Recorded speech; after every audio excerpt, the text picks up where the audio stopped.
Hi. So, YNAB just released an update to the YNAB method, and I'm so curious about it. So, I decided I'm going to review the new method and compare it to the old method. And then I'm going to explore the new method by doing a fresh start in my own budget and reorganizing all of my budget categories while working through the new method. And to see what I can learn about myself, about my money, about my priorities, all the fun things I like to talk about when we talk about personal finance. So, what is the new YNAB method? Let's take a look at YNAB's website. So this is a landing page that they've created for this new, marketing term, I guess, that they're calling Spendfulness. And one thing that I noticed right away is the word budget is basically nowhere to be found anywhere in this material. We could do like a Control F. Budget. There's only one instance on the whole page of the word budget, and it's in the negative. It says YNAB wasn't about budgeting. So YNAB is clearly trying to move away from the word budget, and I think this has been known or talked about for some time, but they're finally doing it, which is kind of interesting. I think there's a lot of negative connotations that come with the word budget. Makes people feel restricted, makes people like they have to be more frugal than they want to be. And of course, YNAB as a company is not about telling you how to spend your money. It's not about putting restrictions on yourself. It's about helping you understand who you are as a person and how to use money to manifest. Oh gosh, this sounds so crazy.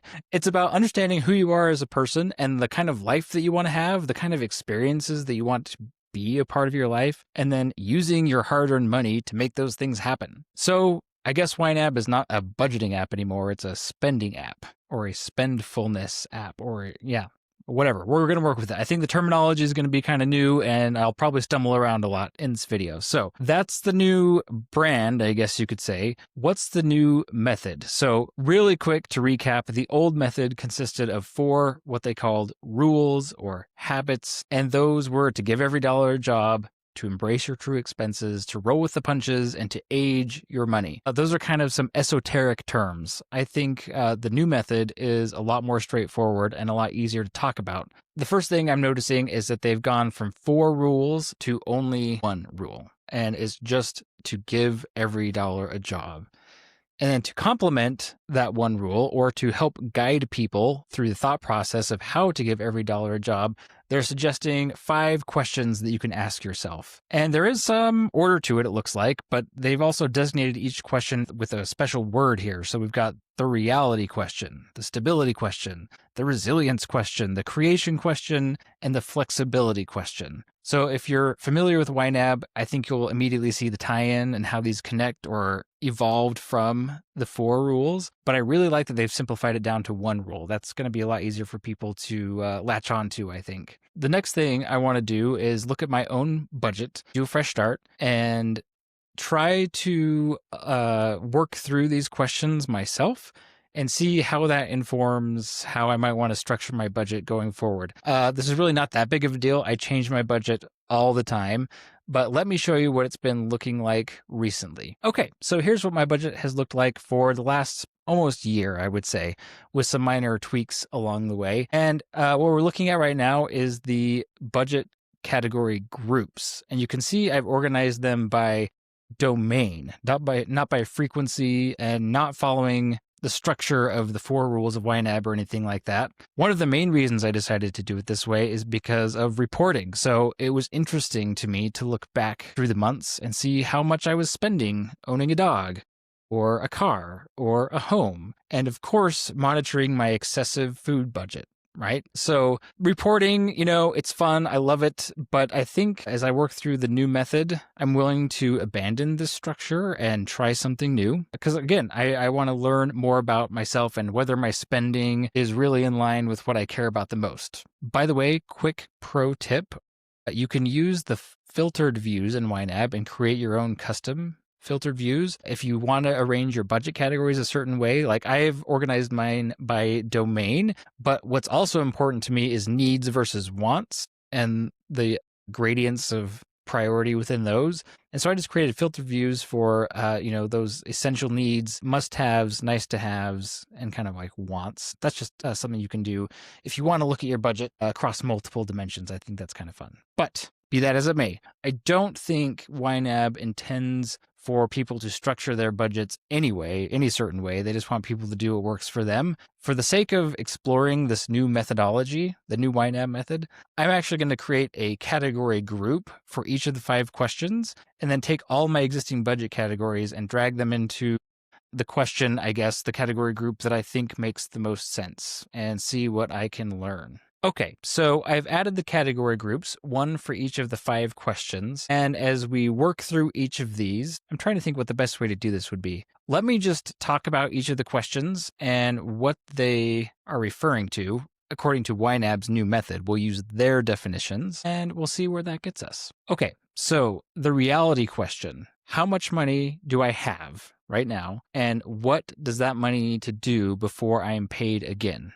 Okay, so the way I'm interpreting this is probably going to be a lot of my fixed expenses and my variable expenses that I've committed to, like I'm on the hook for, like utilities or regular bills that are going to keep coming every month unless I make a change. For the stability one, what larger, less frequent spending do I need to prepare for? Ooh, that's interesting. I almost said what larger, less frequent expenses do I need to prepare for, because that's the language I'm used to using. But I like how they swap that out with spending, because that's just more positive take on things, I guess. Money is for spending. And so you're going to spend it eventually, even if it's not right away in the current month. What spending do you need to prepare for? I like it. It feels good.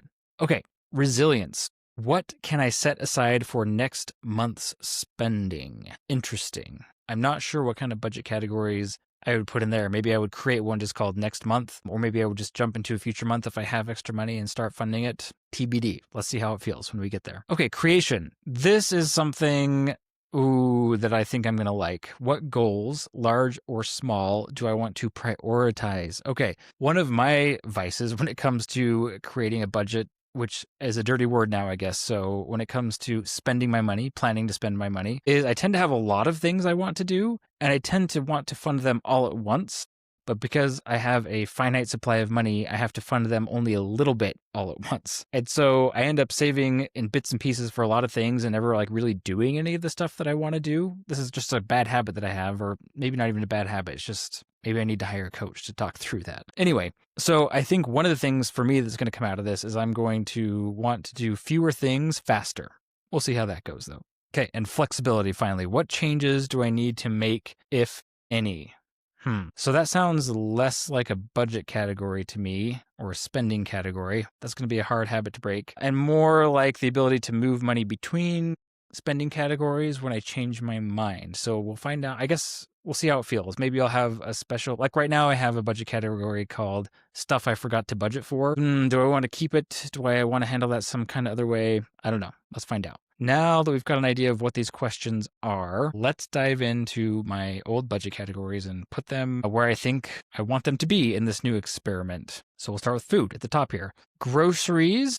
A reality of my life is that I must buy food to eat. And I'm going to put eating out in there too. That falls into more of a want than a need, of course. But guess what? I do want it, and I do prioritize it in my budget. And so it's a part of my reality, I guess. So cool. Let's get rid of the food category group and move on to home ownership. You can see this is going to be a shift, right? Because I've got it by domain: home ownership, car ownership, health and wellness. That's totally different than what's my reality, what's going to build financial stability, what's going to build resilience. So we'll see how this turns out. Mortgage. Yes, a big part of my reality. Okay.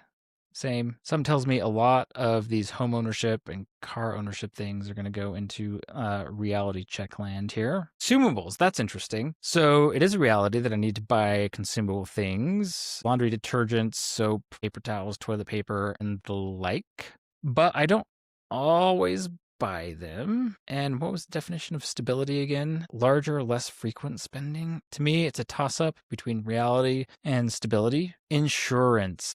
Reality. Home repair and maintenance is definitely going to go into stability. These really remind me of the 4 rules, the old ones, right? So true expenses: home repair and maintenance, appliance repair and replace. By the way, If you're even watching this, thanks. We should probably be friends because this is really nerdy stuff. But one of the cool things about spending plans is that they look so different for everybody, right? So you're going to see some of these categories and be like, okay, or think I'm crazy, or like wonder why I've broken things out a certain way. Guess what? It doesn't matter. You can break it out the way you want to break it out. And I change mine all the time. So by the time you can chase me down and criticize me, I'll probably have changed it. Phone replacement. Stability. I went a large number of years having broken my addiction to upgrading phones, but I have fallen back into it, which is dumb because there's nothing new in phones anymore. It seems like I don't know.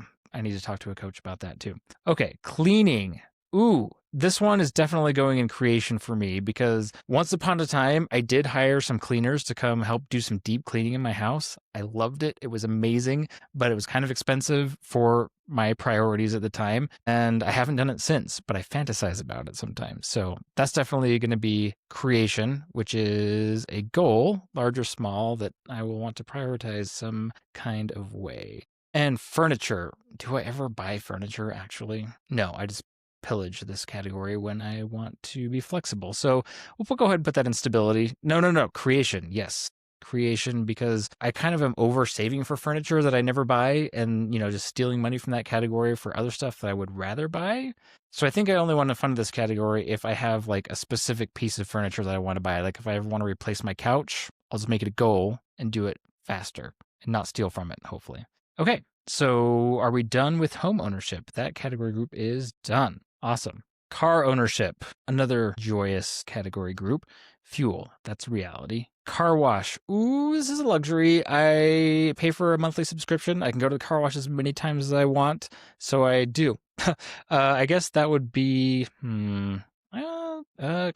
I'm creating a clean vehicle for myself. Car maintenance and repair, straight up stability. Love that. Car insurance, reality, monthly bill. Car registration, that's stability. We love having money for things when they come due. And that is the end of my car ownership category group. Cool. Let's move on to health and wellness. Specialty foods. Honestly, let's be real. This is just protein powder that doesn't taste like garbage. I really like it. But what is that? What is that for me? Is it reality? Is it creation? Yes, I'm creating the body of my dreams. No, I'm actually going to put that in reality because it's a recurring, it's kind of like, it's food. I don't need it, but I can handle the need versus wants with custom views. That's not what these category groups are for. So we'll try that. Train Well. Oh, this is a personal training app, which I love and will never quit, I think. I've been exercising consistently for well over a year with this thing. I love it. Therefore, yeah, that's a monthly, that's part of reality. But haircut.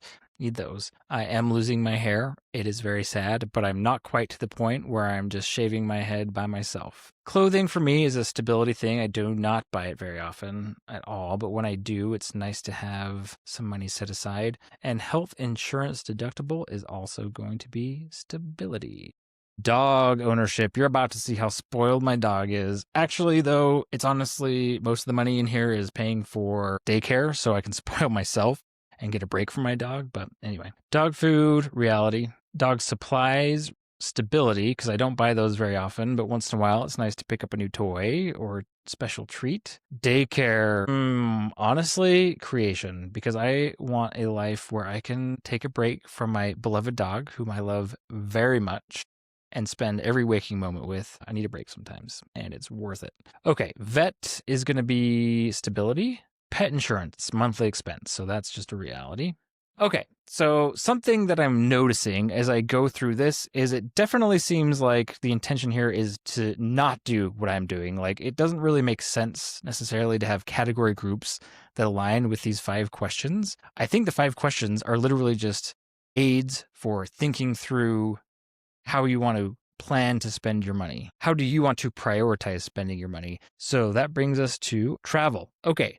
For me, this is going to be creation stuff, right? So I've listed some specific trips that I am interested in maybe taking this year. And so that's something I want to create in my life. I want to go to the YNAB Fan Fest. Is anybody surprised? No. Got a friend living in Norway who invited me out to visit. That's pretty exciting. We'll see if it's in the cards to fund that. And this is something that may or may not happen. I'm not sure if it's important to me yet, but I had this idea to go on like a retreat for New Year's. Okay, so that takes care of travel. Giving, interesting. Meals on me. I think I'm going to put that under creation. Creating relationships, strengthening existing relationships with friends, with family, and with new friends. Hosting dinner, same thing. What kind of social life do I want to create for myself? Gifts, stability, or creation? Stability.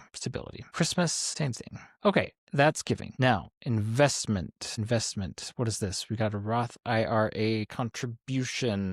I could see this going under reality or creation. What is it? What goal? It's a goal to be able to retire someday. It's real. If I tell myself it's real, right? And I'm trying to make it happen. So yeah, let's put that under creation. We'll put that under creation. We're going to act like that's going to be possible someday. Otherwise, it definitely won't be. Convenience. Oh, this is going to be interesting. I think I've got a lot of either monthly bills in this one or annual subscriptions. And the monthly bills for me, I think would fall under reality.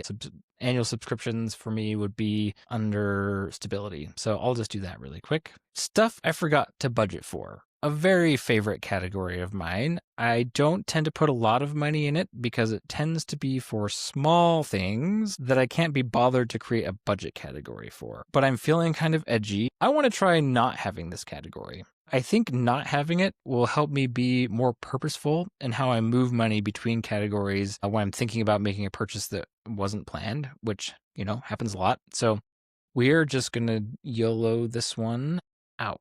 Entertainment and fun. Let's see what we have in here. Lots of stuff. Okay. Peterson Academy, I'm just going to delete because I don't think I'll be renewing that. Very cool, very interesting, good lectures, lots of good information. I'm just not using it as much as I thought I would. Main registration is a stability thing. Entertainment. For me, this means like going to the movie, occasionally maybe going to a show or a play, a concert, stuff like that. I think that goes into creation, although I could see myself maybe making that more goal-based and maybe like aspiring to something higher than just like a general entertainment fund. We'll see. Okay, hobbies. I think I'm just going to delete this in favor of maybe creating some hobby-specific categories under creation later. Violin strings. That is a specific goal that I would like to do. So let's put that under creation. Readwise, that's going to be stability. Okay, here is one of my vices. I created these two categories, technology and toys, the under $100 version and the over $100 version. Look, I created these categories so that I could have a place to put my spontaneous overpriced technology purchases that I want to make. But some of those purchases, I wouldn't say that I regret, but they weren't in alignment with what I really wanted to be doing. I just kind of got excited and bought the thing. So I'm going to get really risky here and just delete both of these. And if I want something, I'm going to try to take the approach, we'll see how long this lasts, of creating a category for that thing here under the creation category group. So goodbye. Okay, what next? We got education and books. Okay, so practically speaking, I just don't use this very much, but then sometimes I'll buy a book or an ebook if the wait at the library is too long. I'm going to put that under creation. I want to create a life of me being smart and well-read. Okay, Apple Music is a monthly bill, so that's a reality. Same with Adobe and YouTube Premium. YouTube Premium, honestly, some of the best spent money in my life. Just unlimited, ad-free digital information pouring into my brain, often at 2x speed. It's a problem. Okay, that takes care of entertainment and fun. Big purchases. The categories I always steal from and never do the thing. Honestly, though, it's getting to the point where my 2010 car still running really well, needing lots more repairs, though. So I better start making this into a stability play. That seems to make sense. And a computer replacement, probably stability. But that's far, far in the future. Knock on wood. Fees. Oh boy. I think we're just going to go with stability because that's it. Both of these are stability because both of these are not monthly. They're annual. Cool. Thank you, fees. Reimbursements, I'm going to keep as is because for me, this is a functional category. It has nothing to do with the jobs I want to give my dollars, but it's just kind of like how I handle reimbursements. Spiritual well-being. Let's see. I think to keep things simple, we're going to put these into reality since they are, for me, monthly expenses. Business. Okay. I occasionally need to capitalize my business, although I haven't had to for quite a while. Fingers crossed, it's been going pretty well. But when I do, let's go with creation. And credit card payments are built in. We love those. And reserves. Okay, this is interesting because you know what we haven't used yet? We haven't used the flexibility question category group. Or have we used resilience? No. So let's look at those questions again. What are they talking about? Resilience. What can I set aside for next month's spending? Okay, does that need its own category? Or could I just jump into the future month and start funding it? The answer is yes. Either way, it doesn't really matter. It's personal preference. Interesting. Okay, and then the other one is flexibility. What changes do I need to make, if any? That's not really a budget category. That's just reviewing the spending plan, viewing the data. Am I happy with how things are going? Do I want to adjust anything? So let's get rid of flexibility. I don't think that's really a budget category. Income replacement. Do I want to keep that or do I want to say just next month? Resilience. Doesn't matter. I'm not going to overcomplicate this. I'm just going to put that into resilience. Okay, let's see what we've done now. What have we done? I've completely gutted my budget. My beautiful categories that were arranged by domain are now scattered to the four winds, and I don't know how I feel about this. What's the value to me of arranging things this way? I guess nothing. Well, interesting. I guess it forced me to think about my categories, a few of them in different ways. How does it feel to look at this? Well, I don't hate it. Again, I do not believe this is what YNAB intended by putting out these 5 questions. I think the 5 questions are conversation starters with yourself, your partner, whoever you're planning your money with. But for the sake of science, for learning, I think I'm going to give this a shot. I'm going to try arranging my budget this way. I'll probably go back through and, put these in an order that makes sense to me within the category groups. It's not too bad, actually. So basically, I've exchanged having a lot of category groups for having fewer category groups, but each one contains far more budget categories. So like, let's be honest, I didn't really change my budget at all. I have mostly the same categories. I deleted a few, which I'm proud of, and I'm interested to see how that impacts my thinking and my feeling about how I'm spending my money and how I'm planning to spend my money. But because I did a fresh start, you can see YNAB preserved all of my targets, so there's not a lot more work to do in terms of setting this up. Of course, I've got to actually give every dollar a job. So that's the real question is, does it make a difference when I go to do that activity? So I guess we can go ahead and do that. First things first, since I do have credit cards, these I always like to fund first because you look up here and you're like, ooh, $18,000. I'm rich. I'm rich until you realize you've got $5,000 of credit card bills. So I always like to cover that first, bring myself back to reality. And then since I've got all these targets set up, I'm just curious how auto assign would treat me. Okay, so it didn't fund a couple of categories for some reason. It's a bug. I talked to YNAB about it. Apparently they haven't fixed it yet. Boom. Okay. So we love auto assign. It works really well if you've got all of your targets set up. Something I could do is actually go through all of my targets and ask myself, is this the right amount that I want to have in each target? I'll go ahead and do that off camera. Do some real soul searching. I don't think anyone cares about that. In fact, I don't know if you're even watching this video at this point. Again, you're a big nerd. We should totally be friends. And we should talk about budget stuff. Spending plan stuff. And if you're a YNAB user especially, would love to connect and hear how it's going for you. There's a few little tweaks I need to make in terms of giving every dollar a job here. But I think the majority of what's left in the ready to assign is going to go into my, where do we put it? Resilience category. I've been working up towards a $15,000 income replacement emergency fund, whatever you want to call it. So a big chunk of that's just going to go right there as I continue to chip away at that. And that's way TMI. You now know way more about my budget than you ever wanted or needed to know.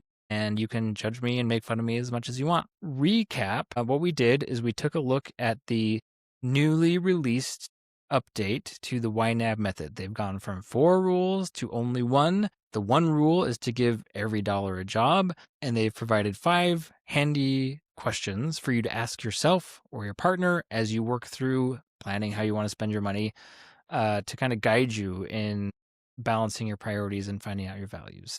Thanks for joining. This was very raw. This was very live. If there's any editing at all, it's just editing out the, many minutes of me blankly staring at the screen, trying to figure out why I still don't know where some buttons are in YNAB, even though I've used it for over 10 years. If you're enjoying the vibe, if you're enjoying the conversation, the very one-way conversation here, I apologize. I wish it weren't that way. But if you want a two-way conversation, hop on a coaching call with me. They're free, the first one. Otherwise, feel free to join my email list. I don't do like marketing. I don't do spam. In fact, I barely send any emails at all, but I found it's like a great way to keep in touch with the people that I meet online and share what I'm up to, what I'm thinking, what I'm reading, etc., etc. And with that, I'll let you go. Thanks for watching.